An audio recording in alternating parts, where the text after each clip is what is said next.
नमस्कार, देश प्रदेश में आपका स्वागत है। शुरुआत करते हैं उत्तर प्रदेश से आ रही खबर से, जहां ब्लॉक प्रमुख के चुनाव के लिए नामांकन हो रहा है और इस दौरान उत्तर प्रदेश के कई जिलों से नेताओं और कार्यकर्ताओं के बीच झड़प की तस्वीरें भी आ रही हैं। बुलंदशहर में तो बीजेपी के ही दो गुट आपस में भिड़ गए, वहीं बस्ती में बीजेपी कार्यकर्ताओं और पुलिस में झड़प हो गई।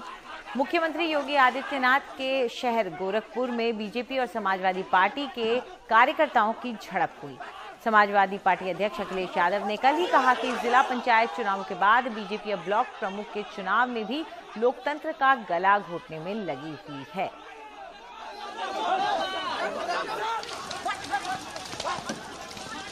और इस पर ज्यादा जानकारी के लिए आइए सीधा रुख करते हैं हमारे सहयोगी कमाल खान का। कमाल, लगातार ये आरोप लग रहे थे, कई जगह से आरोप आ रहे थे, खबरें आ रही थी कि कुछ लोगों का कहना था कि उन्हें नामांकन भरने से रोका जा रहा है और हिंसा और धमकियां दी जा रही हैं। तो इस सब का नतीजा अब ये हो रहा है कि सड़कों पर हिंसा दिख रही है।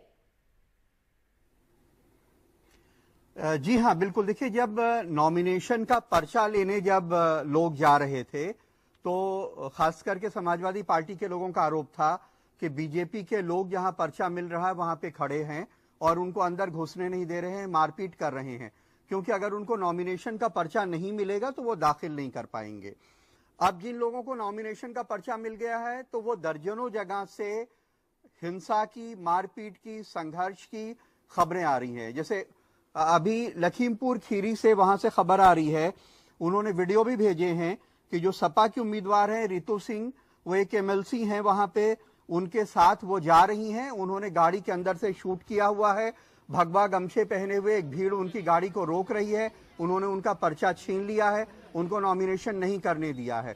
इसी तरह उन्नाव में झगड़ा हुआ है, इसी तरह आजमगढ़ में लाठियां भांज करके नॉमिनेशन कराया गया है। सिद्धार्थनगर में एक पूर्व स्पीकर हैं, समाजवादी पार्टी के नेता हैं माता प्रसाद, वो पर्चे का 4 सेट लिए हुए थे इत्तेफाकन, उनका एक सेट उनके हाथ से छीन लिया गया, वो अपनी पत्नी का नॉमिनेशन कराने जा रहे थे। तो ऐसे जगह जगह पे खबरें आ रही हैं। जौनपुर में ये आरोप था कि कोई बीजेपी समर्थित जो उम्मीदवार हैं उन्होंने बीडीसी मेंबर्स को अपने घर में बंद किया हुआ है। तो एक निर्दलीय उम्मीदवार जिन्हें दूसरे बीजेपी के ही दूसरे एमएलए समर्थन करते थे, उनके लोग 3 गाड़ी में उनके घर पे गए, जहां पे मारपीट हुई, उनकी गाड़ियां तोड़ दी गई, कई लोग वहां जख्मी हुए हैं। तो इस तरह की खबरें पूरे उत्तर प्रदेश से आ रही हैं और पुलिस जो है या तो खामोश है या उनका साथ देती हुई नजर आ रही है जो लोग पावर में हैं। जी बिल्कुल, चौंकाने वाली खबर है और ये आरोप लगातार लग रहे थे और इस हिंसा के बारे में पहले से ही शिकायतें आ रही थी कि ऐसा हो सकता है, दबाव बन रहा था लोगों के ऊपर, लेकिन इसके बावजूद पुलिस और प्रशासन की स्थिति यहां देखिए। शुक्रिया आपका कमाल।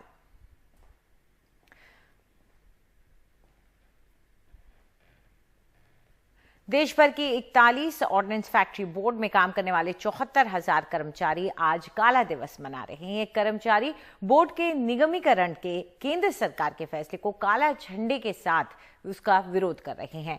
सेना के लिए हथियार, गोला बारूद से लेकर टैंक बनाने वाले 74,000 कर्मचारी कह रहे हैं कि निगमीकरण के बहाने सरकार इन कारखानों का निजीकरण कर रही है। वहीं सरकार का दावा है कि ऑर्डिनेंस फैक्ट्री बोर्ड के साथ कॉरपोरेशन बनने से कारखानों को आधुनिक बनाया जा सकेगा और सेना को समय पर बेहतर हथियार मिल सकेंगे।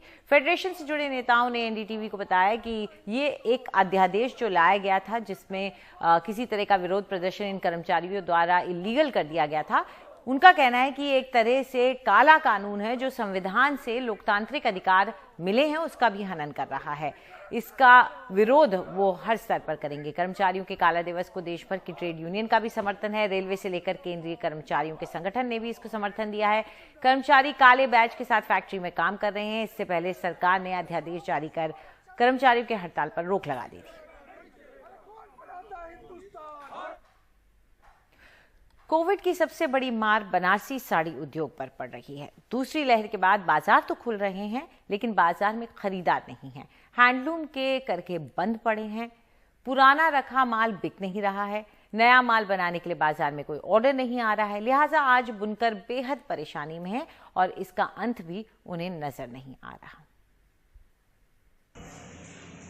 लाइन से खड़े ये हैंडलूम के करघे बनारसी करघे के हैं। इन्होंने अपने यहाँ 2 साल पहले 10 करघे लगाकर बनारसी साड़ी का कारोबार शुरू किया।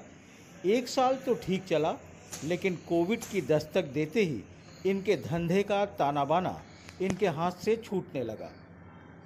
अब हालात ये है कि सब कुछ बंद है। लॉकडाउन की वजह से हमारा धंधा एकदम पूरा बर्बाद हो गया है। पहले जो हमारा माल रेडी हो के रखा हुआ है वही नहीं बिक रहा है, कस्टमर आ ही नहीं रहे हैं लेने के लिए। तो जो हम कारीगर को बुलाएंगे वो कारीगर को हमको पैसा देना पड़ेगा, तो हम नया माल कहाँ से रेडी करेंगे। पहले हमारा पुराना माल तो बिके, उसका कुछ पैसा आवे तब हम पैसा भी लगाएं।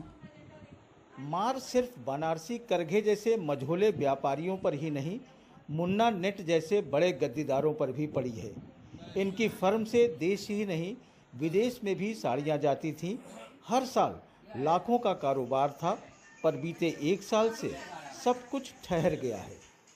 बनारसी साड़ी का कारोबार बिल्कुल ख़त्म हो चुका है, बिल्कुल ख़त्म हो चुका है कोरोना के माहौल से।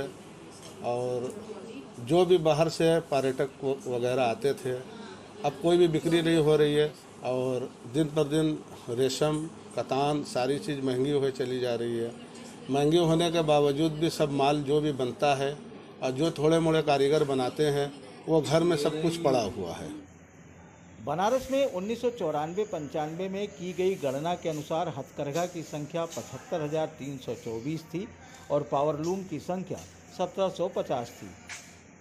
लेकिन वहीं 2009-10 में हैंडलूम की संख्या घटकर 50 से 52,000 रह गई और पावरलूम की संख्या बढ़कर 30,000 हो गई, जो अब लगभग 3 से 4 लाख तक हो गई है। हैंडलूम के करघे तो पहले ही खत्म होने के कगार पर थे, अब पावरलूम भी बंद हो रहे हैं। सरकार से मैं सब्सिडी नहीं चाहता हूं, ना सरकार से कोई अनुदान चाहता हूं। हम चाहते हैं कि सरकार मेरा माल खरीद ले, और खरीदने का मामला ये है कि इनके पास शोरूम है, ईपी गवर्नमेंट का शोरूम ईपी हैंडलूम के नाम से आज भी हिंदुस्तान में हर बड़े शहरों में शोरूम है।